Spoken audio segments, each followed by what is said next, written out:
Hey guys, thanks for coming. And thank you, AJ, for your comment.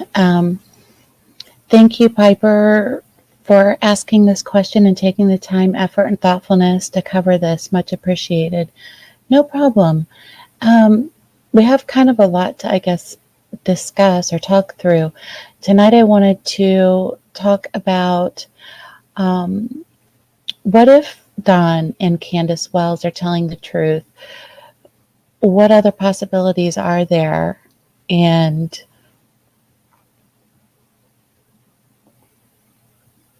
sorry, I can't do two things at once. Isn't that ridiculous? Okay, let me get this off of here. Um, so what are the other theories? What else could be going on here? And I'm sure everybody has seen Don's interview from last night on the interview room with Chris McDonough. And I know that left a sour taste in lots of folks' mouths. And there were things that bothered me as well. And we can go through that anytime you guys want, um, line by line if you want to. I was considering doing that anyway. But just because the guy's a slime ball doesn't mean that he killed his child.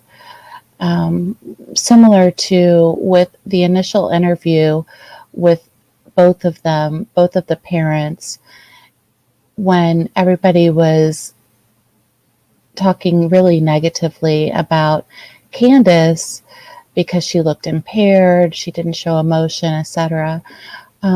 Just because that was her affect that day doesn't mean that she killed her child or harmed her child in any way or has anything to do with her child's disappearance. So I thought we would talk about a couple things. Um, First of all, if the parents aren't involved, then there are really only a few things that could have happened because Summer was at her home, as we've heard explained a million times before. Um, a stranger abduction, known person abduction, she wandered off, or there was some sort of animal attack. I can't think of any other scenarios where the parents would not be involved. So, trying to be logical, I thought we could take a look at some of these possibilities. So, as far as some of these or all of them, they've been discussed multiple times before and in great detail, but I'll just kind of briefly give my opinion. The known person abduction, like where somebody Summer knows came and took her off the property and has her somewhere or has done something to her. I really don't think that would be possible with the time that we've got involved. Do you guys remember the timeline of Summer Wells? Let me pull it up.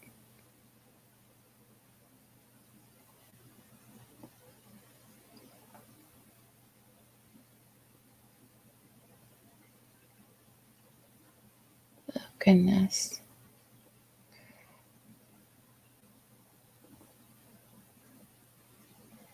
I think I'm sharing my screen.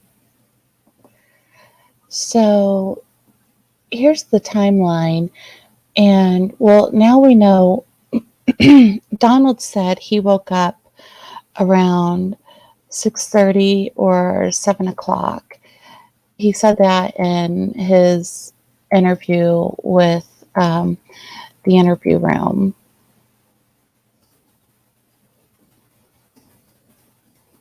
The one that was on the phone. And then we know we have a pretty good idea of everything up until 3:09 when the video was taken. Oh, and I will put in here, let's add something. This is a timeline, a working timeline. So everything after, oh no, I don't want that. So everything after,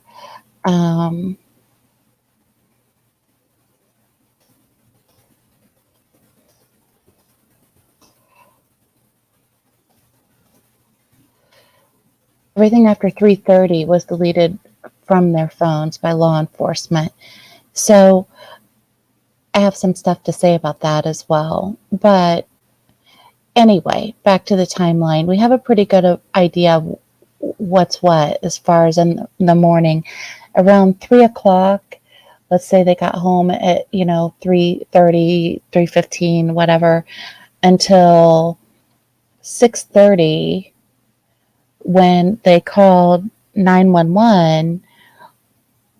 We have no idea what happened. So that is, let's see, is that right?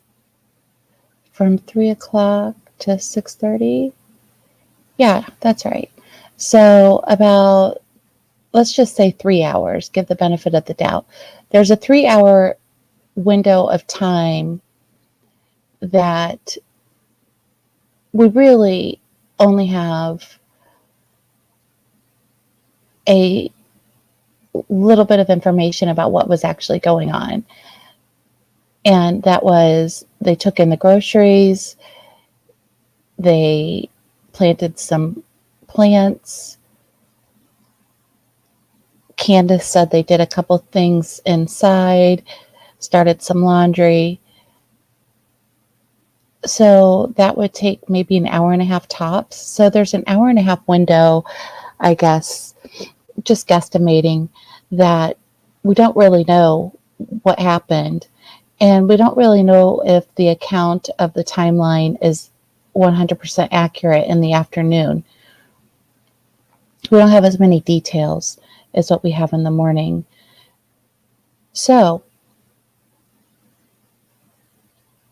if that's the case, there could technically be a 3.5 hour window of time, or longer, or shorter, depending on what the actual events were, that somebody could have come and taken her, Summer, from the home. And so that is possible. But the questions I ask are, how would they know? They would have to kind of be lying in wait somewhere, right? Waiting for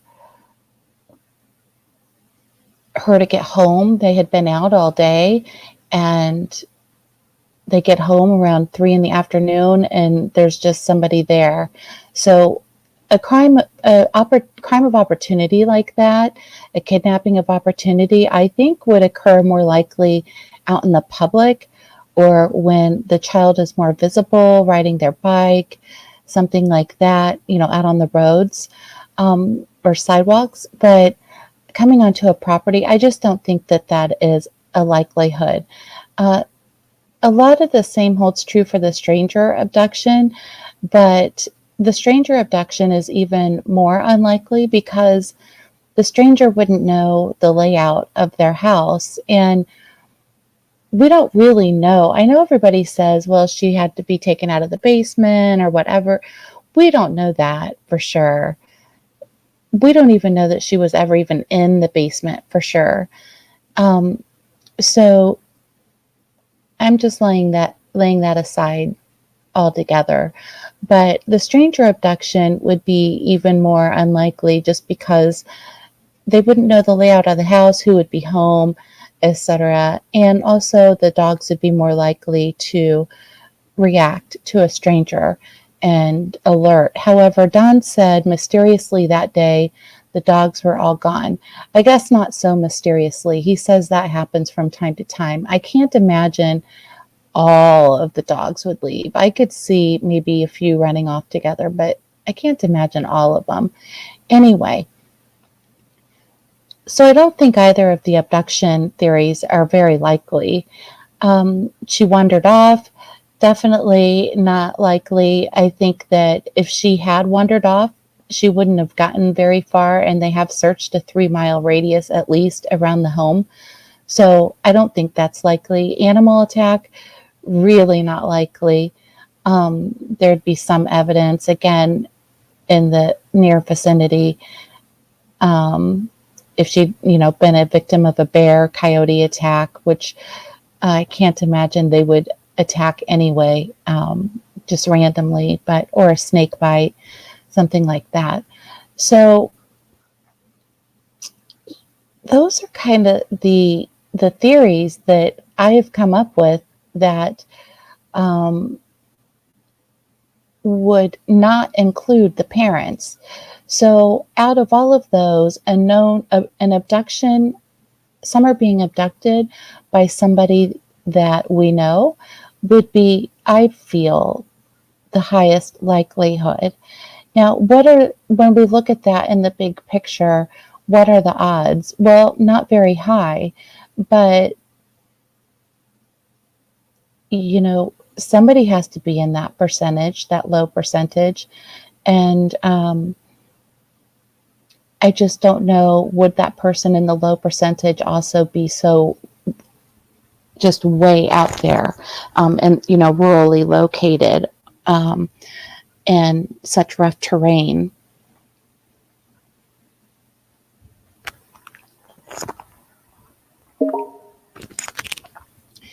So I also have a whole list of theories of if the parents are involved, and I'm not going to go over that right now, but what I thought we would do is look at some of the interviews and see if we could glean anything from them as far as leaning to a possibility of something happening to Summer other than, or something happening to Summer that had nothing to do with her parents. The odds are not in the favor of this, but again, it happens, and so it could happen to her. So hang on, let's pull up some videos here. Before I do that, hey Anon, how are you? Hi AJ. Okay. So, oops, there we go. All right. My dog just came in, so if you hear a bunch of snorting sounds, she's got a toy in her mouth. She's carrying it around. So disregard. Okay, let me go to the playlist.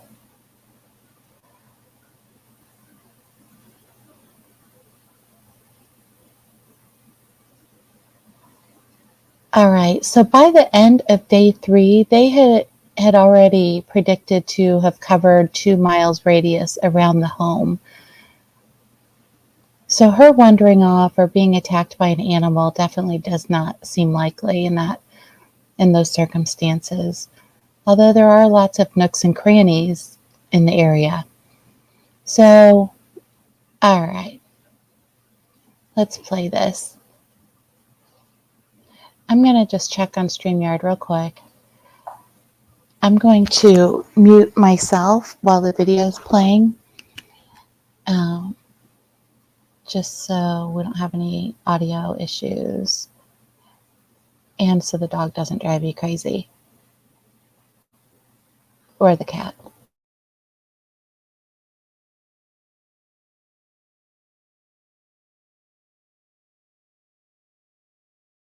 Hey, whether you're looking for a Chevrolet, Buick, GMC, or a Cadillac, Courtesy in Kingsport. And her brothers were in there watching.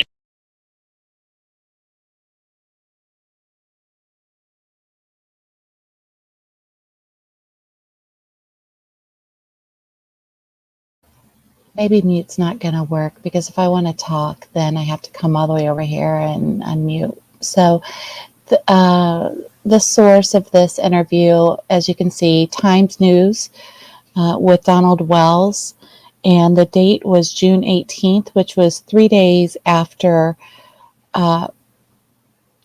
Summer went missing. I would be interested in knowing what happened that day.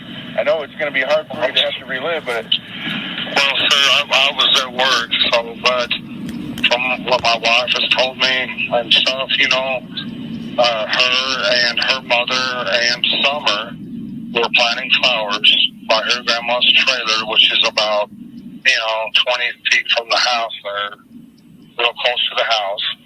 And Summer all of a sudden said, "Mom, I want to go in the house." So she said, "Fine." And her brothers were in there watching YouTube. And so she watched her walk in the door and went in there. And then she went in there, and her brother said that she was going to go downstairs and play with her toys. So she went downstairs, and then Mom come in and says, "Where's Summer?" Well, she's downstairs playing with her toys. And they hollered for her, and there was no answer. So she went down the stairs, and she was nowhere to be found. So that's the official story we've heard over and over again. Sorry, just obsessively checking to make sure that my audio is still good. The part about the planting flowers, washing hands, getting candy, that, again, I don't think that that's going to take 3 hours, even if you're unloading the groceries. And that's that period of time that we have in the Word document here in the timeline that's not accounted for. And if anything happened, I think it would have had to have been obviously within this time frame. And that's what Candace and Don say as well. I'm just not sure, since they've been unable to articulate an exact timeline. I'm not sure of the events of the day and how much time everything took, but it certainly didn't take 3 hours. The things that they described, 3.5 hours. Also, can anyone else hear the guy's watch ticking in the background? It's driving me insane. Every time it triggers me. It doesn't trigger me in a bad way. I mean, it's just like, that's all I can focus on. All right, ADD. Here we go. She went out the basement door. The door was unlocked. But she's never left there. She might be on the other side of the house, because I went out there before and called for her, and she come out from behind the house, because she just has to be outside. She's an outside type of person, but she was gone, buddy. And my wife called me, and I said, "Hang up for me and call 911 right now." And I was at work, and I called 911, threw all my tools that I could in the vehicle, and from Jonesboro, I come out. I made it out here before anybody, because I was freaking out, And of note, the parents' stories have never changed. Even the wording has remained the same since the very beginning, or at least the beginning from what we know and what's been available to us through the media. When I got home, I drove to the bottom property, and I realized that all my neighbors and stuff were combing the woods looking for her, and I realized right then and there that she was not there. I knew right then and there that she was gone. I just, because she would never leave there on her own. Somebody had taken her out. That's what I was going to ask you. Is she capable of going through? They've covered miles of area to search. No, she would never leave because well, for one thing, we have bears and wild dogs, and we got druggies that, come around other people's houses and stuff, all hours of the night. But this was like at 5:30 in the evening, which makes me think, someone was laying in wait. I've heard somebody say that these people track kids down on Facebook. So the first thing Dawn thinks is that she's been abducted. There's been a lot of criticism on this, but if my 5-year-old were out playing and, in my yard and we didn't have anybody around from, a tenth of a mile or so, then I don't know. And their house is so private, I might think that too. I don't know. He's gotten a lot of slack for that. They both have, but they're thinking, well, what else could have happened to her? He's saying, bears or whatever, but he really doesn't think that. I agree. And she wouldn't have wandered off. He has said, they know their child. So that only leaves abduction, unless the parents were involved. And clearly, he's saying they're not involved. So that only leaves abduction as an option. I know Chris McDonough at the interview room has mentioned a few times how suspicious that is, that, he just goes straight to abduction. But really, what else is there? Can anyone else think of any other possibilities? Wild animal, or she wandered off. Those are the only two possibilities. Other than that I can think of. So anyway. Find them, and I've heard that story. I mean, I don't know, but all I know is she's definitely not anywhere around there. I think somebody's abducted her and took her out of the area. Wow. Well, have you noticed anybody suspicious? No, and and they've done such a good job. They followed every single lead possible.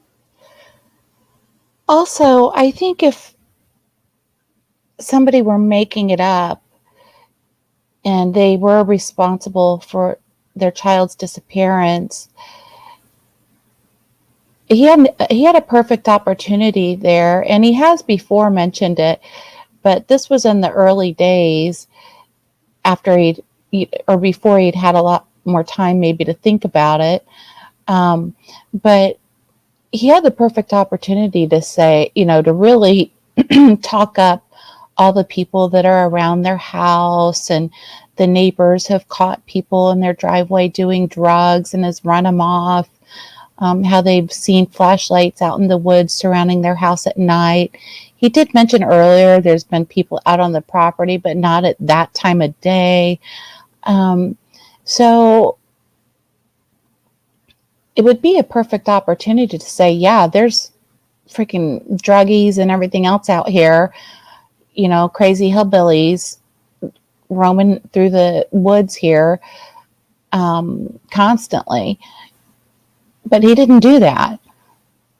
He seems to he's not overemphasizing stuff. He's not trying to prove something. He's answering questions and discussing possibilities are the only, the ones that he can think of. They have tracked down all kinds of people. Yeah, they've tracked down everybody. They even, had me in there, lie detector test on all 9 yards. They have to rule out every possibility. Yes, absolutely. So it didn't bother me to do it whatsoever. I understand that. And a lot of times the parents are responsible.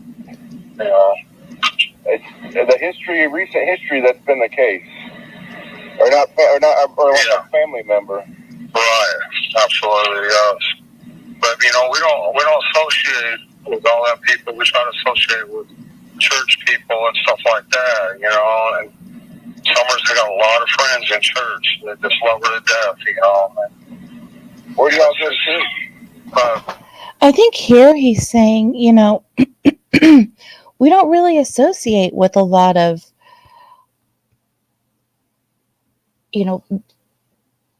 people who get into trouble. We try to, stay around people in the church, etc.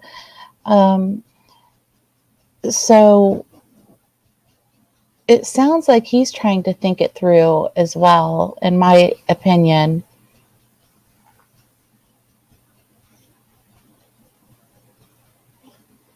Seventh-day Adventist, right across the street from Walmart, in Kingsport. Oh. Yeah, we was going to the Baptist church, but when I found out the true Sabbath on Saturday, I wanted to go to a Saturday going church, so I thought I'd go check them out one time, and we've been there ever since. Oh, wow. What have you all been doing while this has all been going on? Just trying to cope. Just trying to cope with everything. Yeah. I'm talking to the police. I can't be alone right now for some reason, and so if I have to, I'll go down there and talk to the police and just hang out with them, because I just can't be alone right now. I don't know. How are Summer's brothers doing?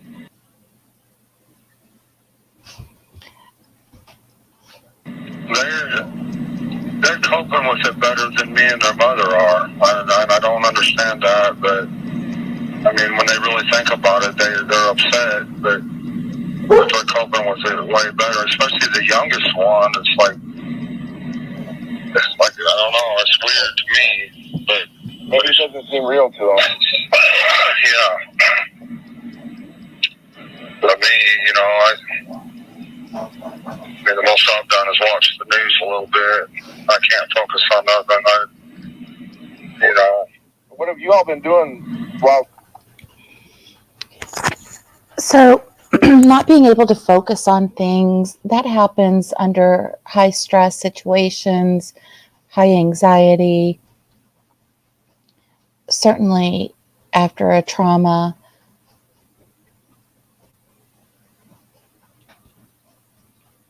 This has all been going on. Just trying to cope.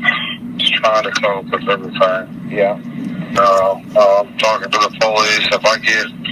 I can't be alone right now for some reason, and so if I have to, I'll go down there and talk to the police and just hang out with them, because I just can't be alone right now. I don't know. How are Summer's brothers doing? They're coping with it better than me and their mother are, and I don't understand that, but when they really think about it, they're upset, but they're coping with it way better, especially the youngest one. It's like I don't know, it's weird to me, but maybe it doesn't seem real to them. Yeah. But me, the most I've done is watch the news a little bit.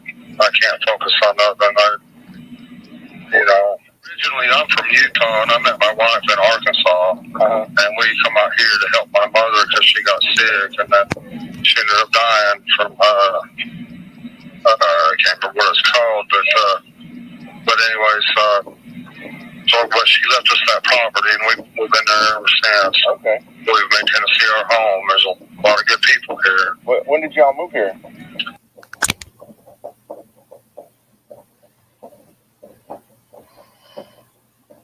And that's something that causes me to stop and reflect as well. Go hang out with the police, can't be alone. We know, as far as criminal behavior goes, that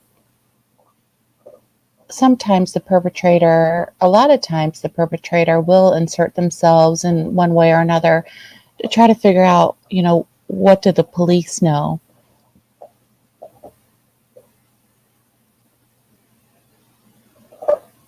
That's a really good thought, Anon.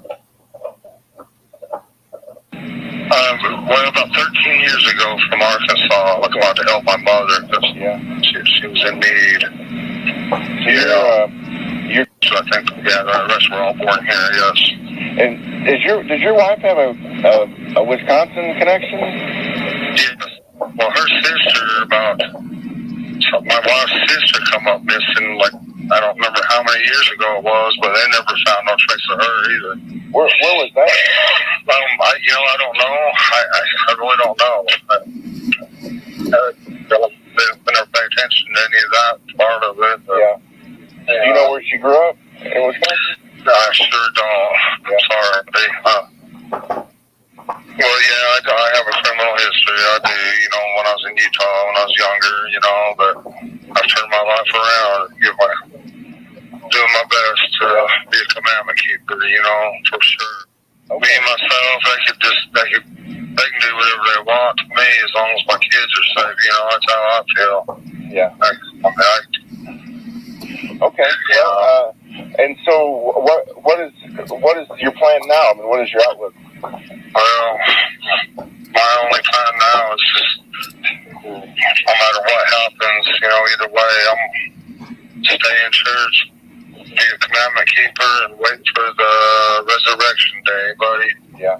That's all we can all do, Do you have hope for Summer being found? Well, I have hope, but statistically speaking, and looking at it, you know what I'm saying? Yeah.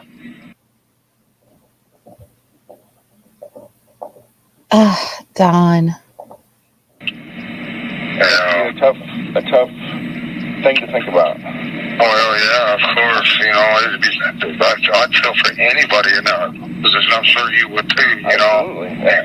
Any kid that's being tortured or hurt in any way. We're going to go over this interview again with a different perspective, possibly in another video, but I know there's 1,000 things screaming at you guys. They are me too. And missing their parents and their good friends in church and stuff like that, just unimaginable what she's going through. Yeah. It's the only thing I pray for is for peace for her somehow. I wish she could have got to know Jesus better or something, but she's so young, she don't know what all that stuff means in church, but I don't think God holds that against children. Oh, no, not at all. I just wish she had peace of mind, that's all. Yeah.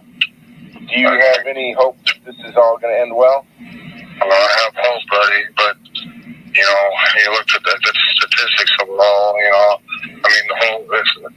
through our church and other churches, the worldwide prayer, was going on for her, so, plus all the law enforcement agents that are praying and everybody, we're just hoping that God will turn it around, somehow, some miraculous way, but, Okay. All right, well, I know I'm taking up a lot of your time, and I really... So, listening to that very first interview and looking at today, there's really very little deviation in the story whatsoever. There have been more details added over time as more people have interviewed Don and Candace and others around them, but the main story stays the same. And so I think that lends credence to the fact that there is, a possibility that Don and Candace are 100%, they have nothing to do with this. Candace also looks pretty torn up recently at the prayer vigil. She looked devastated, and it's like the longer this goes on, the more and more she looks like she's just sinking into herself. And Don did make a comment that when she drinks, all she does is cry, and then he has to babysit her. And so I think she is really, really grieving. And so, that she could grieve if there was an accident as well, and she had some involvement there. But just to lend more evidence to the idea that they may have absolutely nothing to do with it. Good morning, Kirsten. Lotus flower, spoiler alert, he's guilty. Okay. So anyway, those are the possible theories if they are awake, if they are not involved in any way. But I wanted to also specifically outline some theories of, what if, what are the other possibilities? Because we know that let me make this bigger here so you can maybe see it. Hang on. Hold on. Hey, Angie. Thanks for coming, girl. Okay. So if the parents are not involved, then really these are the only things I can think of that possibly could have happened. And I put, actually, I'll put them in order of, like, in my opinion, how likely each of them are. So with somebody Summer knows abducting her, a known person abduction being most likely, an animal attack being least likely. But what if the parents were involved and it was an accident? There's been a lot of talk about that. If she fell down the stairs, what if she found drugs or some sort of poison? If she got hurt on the swing, the shelf fell over on her, or a bookshelf. Or what if a sibling harmed her on accident? And the recent interview, there was a lot of discussion regarding the oldest son, Josie, saying it's not my fault. And I could imagine if a sibling had gone down in the basement and, maybe that's what Candace, when she said, I just blew up, maybe she yelled at the boys for not watching Summer. And so maybe the boys are feeling guilt because of that and feeling like they should have done something or prevented it in some way. But so it was either an accident or it wasn't an accident, right? What are some possibilities if it's not an accident? A cover-up because of mandated reporters coming up soon. She's supposed to be starting kindergarten, and was there possibly SA from a parent or a sibling? Could she have been sold for drugs or a drug debt? I really think we can just count that one out. First of all, Donald and Candace took a drug test, and Candace came up positive for marijuana, and Donald apparently, according to him, did not have any drugs in his system. And I don't think a drug dealer would take a kid in lieu of money that somebody owes them. I know people are like, oh, they could just sell him. Well, I don't think it's really easy to sell a kid. I've never tried, but I can't imagine it would be too easy, especially a 5-year-old. Same with adopted for money. I think maybe Summer would be too old for that. She knows who her parents are. I just don't know. Maybe she could be gaslighted into, you're being adopted, blah, blah, blah. I don't know. Killed for sexual gratification by a parent, possibly, or an altruistic killing. And so this idea of altruistic killing is really what I wanted to talk about. And I'm not sure if anyone is aware of what an altruistic killing is. The broad definition of it is when a parent kills their child because they feel like they would be better off, because it might alleviate some type of suffering, like if the child is sick or in pain. Also, some parents will do it if they are suicidal themselves, and then they think that they don't want to leave their children behind because the children would be better off to take the children with them instead of leave them after committing suicide. Also, there's this idea of religiosity and that being connected to feticide or killing your children and keeping them pure, and protecting them from the evils of the world while they're still young. This tends to happen in younger children, not older children. In general, feticide or the murder of a child happens more often by a female, but it does happen. Males do it as well, obviously, and there have been cases of it that we've seen. And so with this idea of altruistic killing related to religion, it intrigues me because of how religious Dawn is. Let me pull up. This is kind of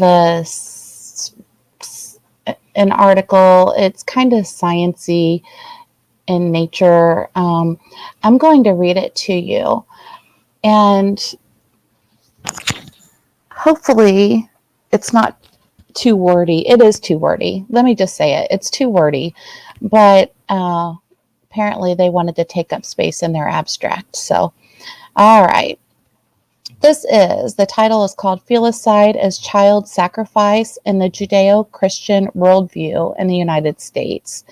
And this is written by Keith Rise, University of Texas, El Paso. And it's published in dissertations under scholar works at UTEP, which is the University of Texas, El Paso. So this is Keith's dissertation. This study is exploratory in nature, examining what function, if any, the Judeo-Christian worldview plays in contemporary feticide cases in the U.S. Contemporary feticide cases, number of 8, between 1994 and 2004, are examined to reveal the correlation between the Judeo-Christian worldview and feticide. I argue that within the American social context, some mothers with pre-existing mental conditions, we can put men and mothers and fathers here. I don't know why he limited it just to mothers. Some parents with pre-existing mental conditions may view feticide as a positive moral act. This is because values underpinning feticide are directly related to a socially pervasive Judeo-Christian worldview. In those mothers without pre-existing mental conditions, I postulate that in some cases of crisis, the functions of behavior dictated by religious institution are emulated by individual members of society in order to ease the interpersonal and societal chaos they are experiencing. So, and he's getting really wordy here, but so he's saying that in some cases he feels that there could be mental health issues that could be related as well, and may cause them to view killing their children as a positive moral act, a la Lori Vallow, and that mothers without pre-existing mental conditions, that it may be related to what it sounds like is life stressors.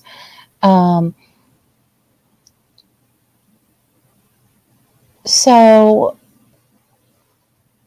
I'm going to skip ahead. I propose that religion plays a more prominent and latent role in contemporary filicide than in times past. Religion has not become obsolete as a social institution, but dangerously concealed in society, oblivious of its influence. Well, this is clearly,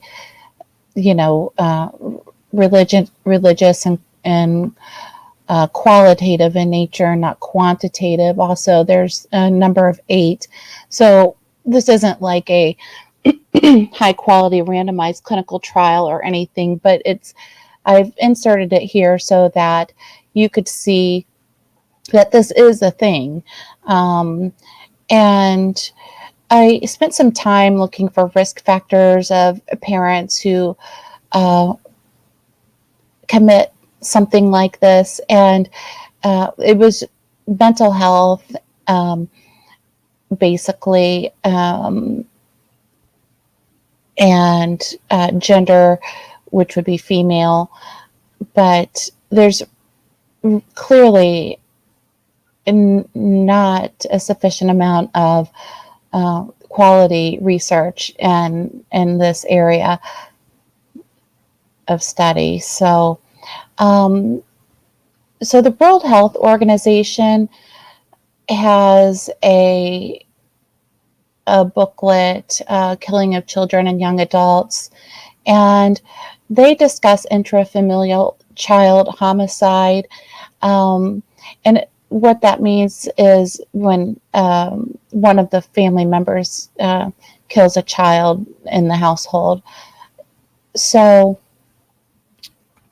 if you guys want, I don't want to lose y'all. I don't know how many are here. I hope I'm not boring you. I was going to go over this. If not, we can stop here, call it a night, and we can do this in a completely different video. So give me a 1 if you want me to go over this now, or if you want me to focus on this in another video. Give me a 2.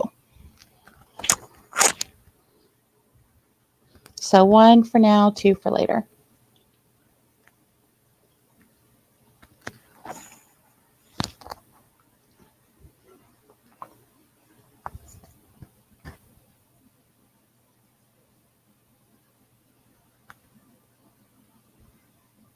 Okay, Angie says she's not bored. So the intrafamilial child homicide, I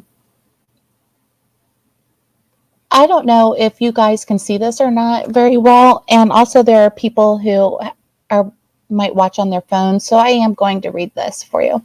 Most commonly, intrafamilial child homicide perpetrated by one or both parents.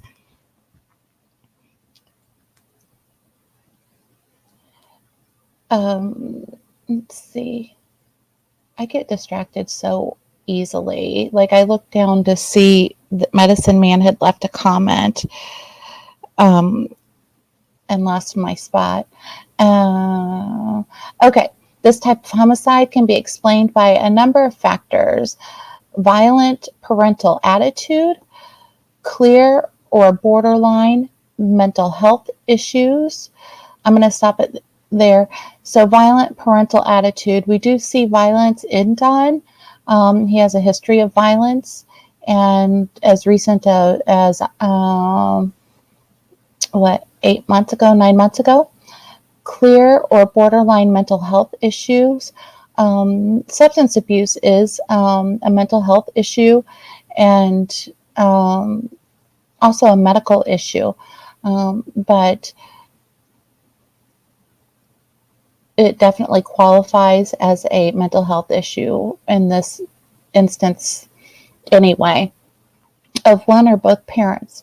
Marginalization, so poverty in their case, possibly, and the prescription of certain stereotypes by traditional cultures, which may be challenged by children.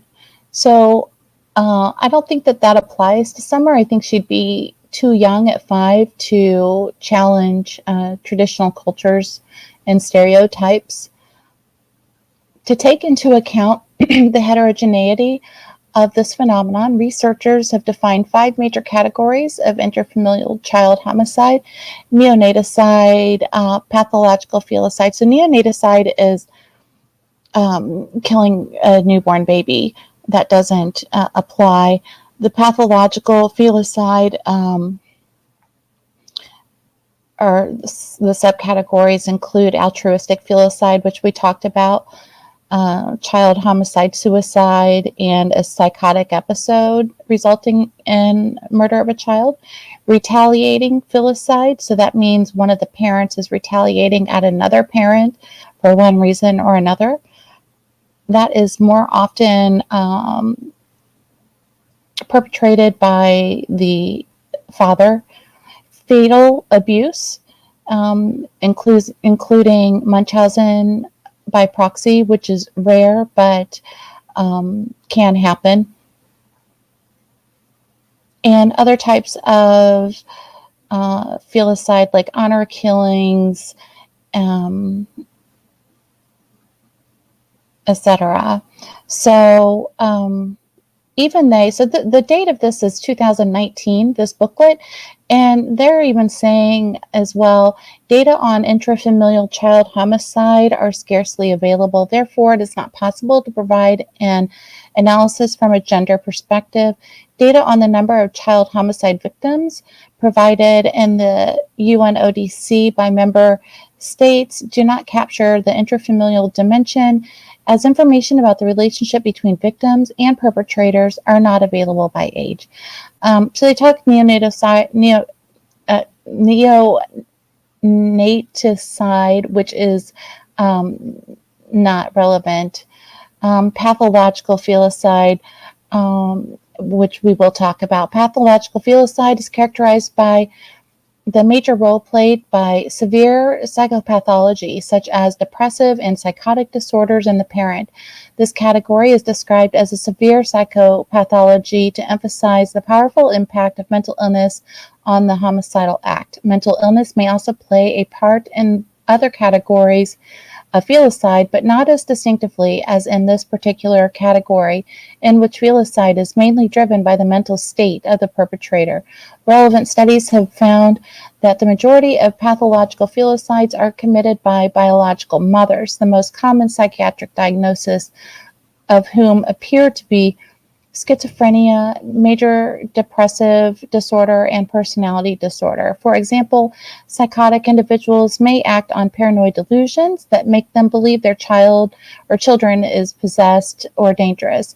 The fact that mental illness plays a major role in both paternal and maternal felicide, predominantly in pathological felicide, does not necessarily imply that perpetrators were under the care of a mental health professional before the offense was committed. Research suggests that even though filicidal parents may have experienced serious mental health problems, few actually sought help. So we talked about the altruistic. The psychotic involves like psychotic or irrational motivations, such as inner sounds that require the perpetrator to kill his or her child, like command hallucinations, like, hearing a voice telling them they must kill their child. Child homicide, suicide, which is when the parent kills the child and then kills themselves.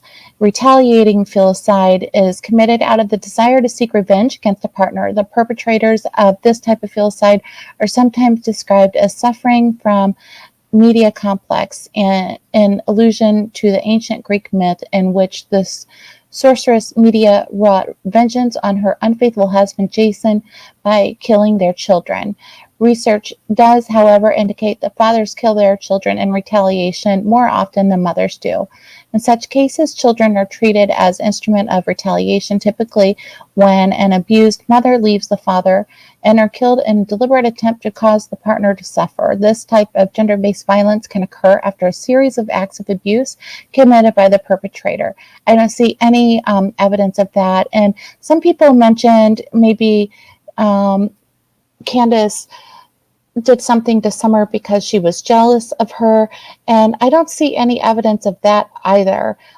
She dressed her up in cute little dresses and had little hair bows on her and bought her cute little trinkets at garage sales and toys. And so I took a gazillion pictures of her. If she were jealous of her, I think she would tend to ignore her.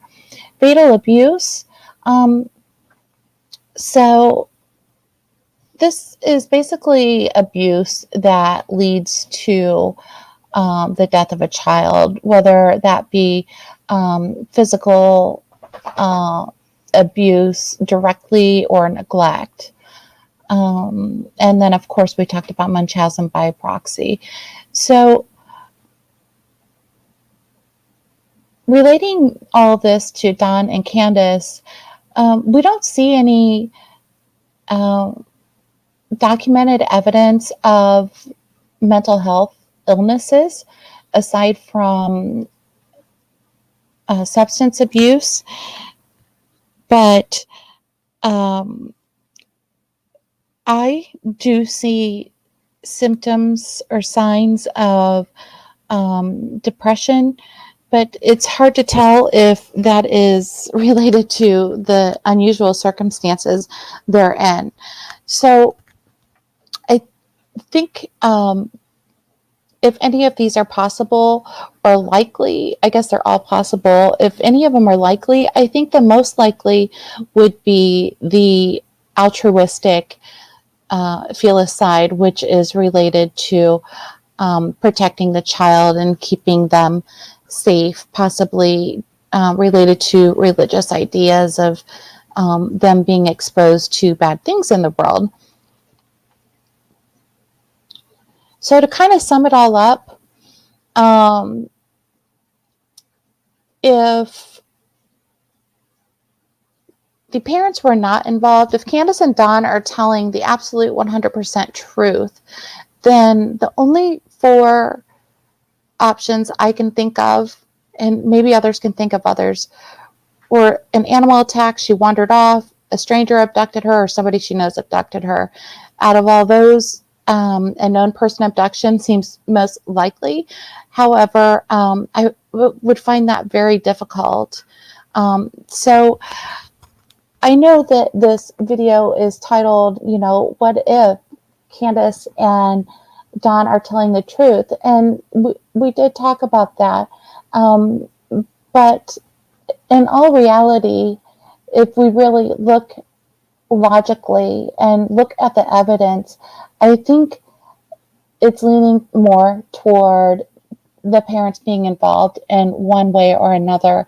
And whether that be an accident or whether that be an altruistic killing to keep her pure, possibly by her father, Don.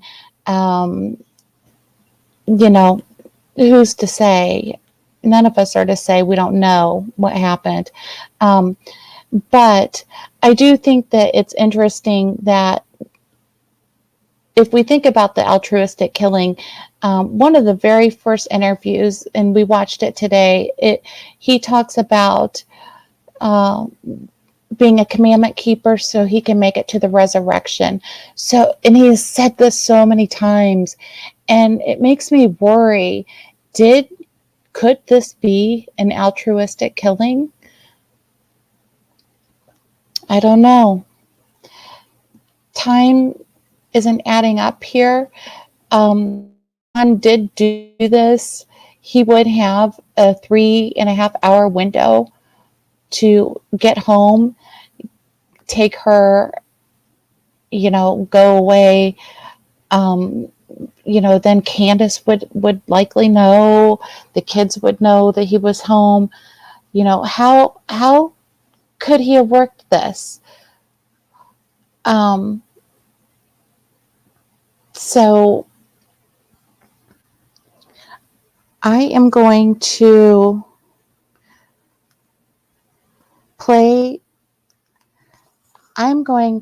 start playing a video here, and I have to step away and go use the restroom quickly.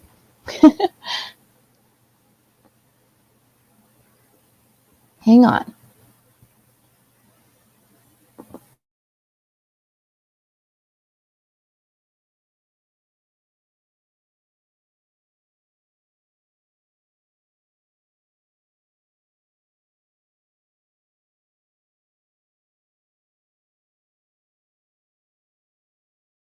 Hey, whether you're looking for a Chevrolet, Buick, GMC, or a Cadillac, Courtesy in Kingsport is...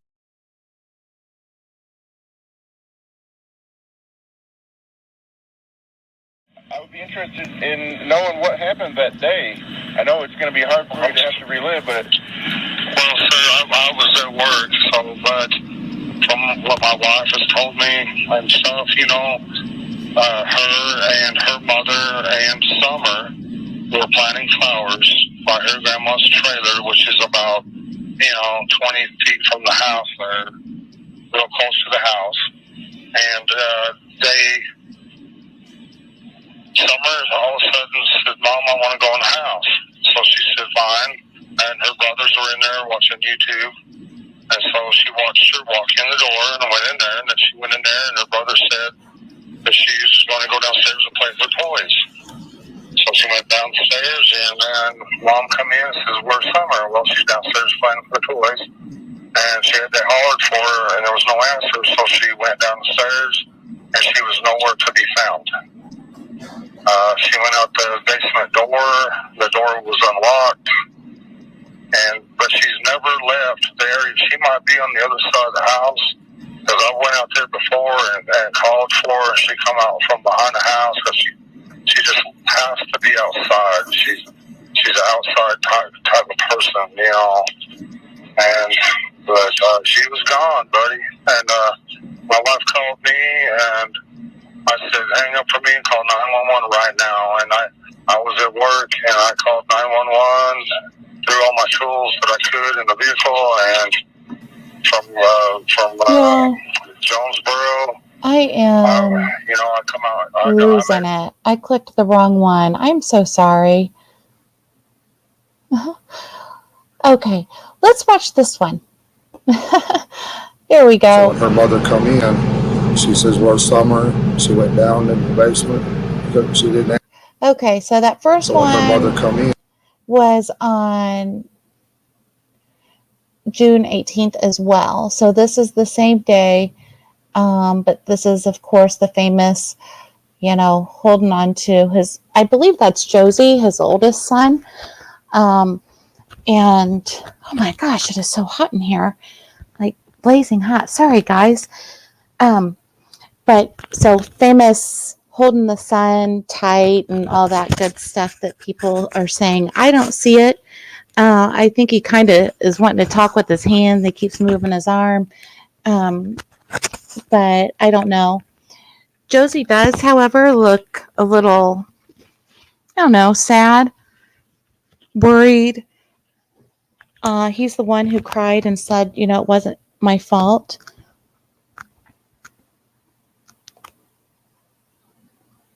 and she says, where's Summer? If you guys hear me drinking, I'm still slamming coffee. So, hence the restroom break. She went down in the basement. She didn't answer, so she went down there, and she was gone. So she went out the basement door, which was unlocked, and we haven't seen her since. This morning, Donald Wells spoke on camera for the first time since his daughter disappeared. Please, let Summer be okay, and please come home. He says it's unlikely Summer would leave the house on her own. Wells says the last time anyone in the family saw Summer was when she entered the house to play in the basement after gardening with her mother and grandmother. Wells also... His own words pretty much rule out that she wandered off or got attacked by an animal theory. spoke about his gut feeling about Summer's whereabouts. Some bad person grabbed her, but we have no idea. Wells says law enforcement have covered leads on area sex offenders and drug addicts. We're trying to think, beat our brains out. We've covered everything that we can think of already. Investigators say they have followed up on 85 tips so far. Wells says he is overwhelmed by the massive numbers of personnel on site. We just really appreciate everybody trying to help that they have, law enforcement and all these volunteers that are here. I've never seen anything like this in my entire life.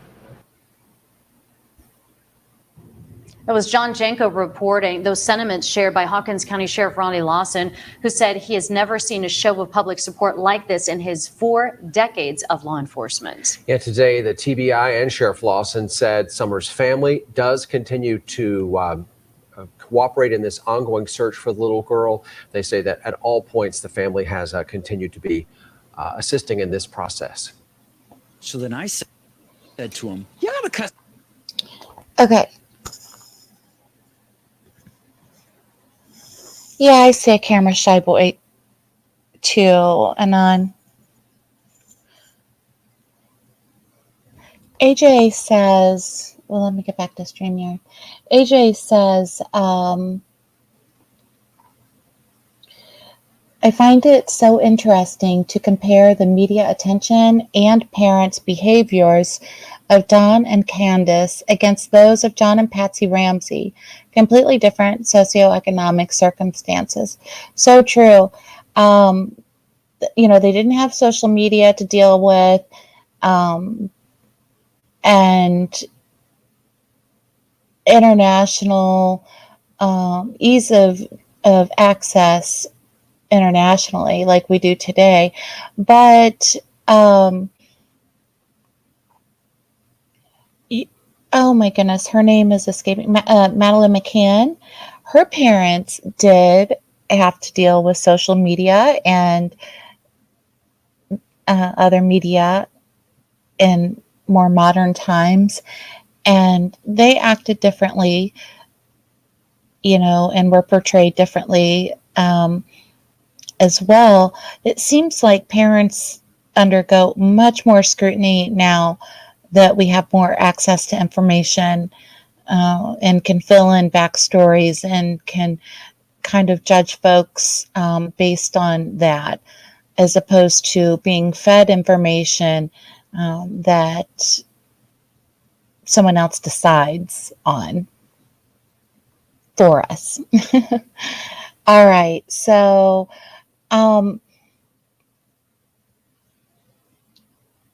I will leave it here for the night. I want to thank everybody for coming and bearing with me and my ADD and, my lack of attention sometimes, losing track and all that good stuff. Next video, so I did want to kind of, talk about what if they were innocent, and what are the other possibilities, the other theories, if they're not involved in some way or they are, either way. But the next video, I will definitely focus more on the other possibilities of accident or possible familial murder of some sort. Just in good measure and exploring all of the possibilities and keeping an open mind. All right, y'all. Thanks so much for coming. Love you guys so much. And don't forget to love one another and love yourselves. See ya.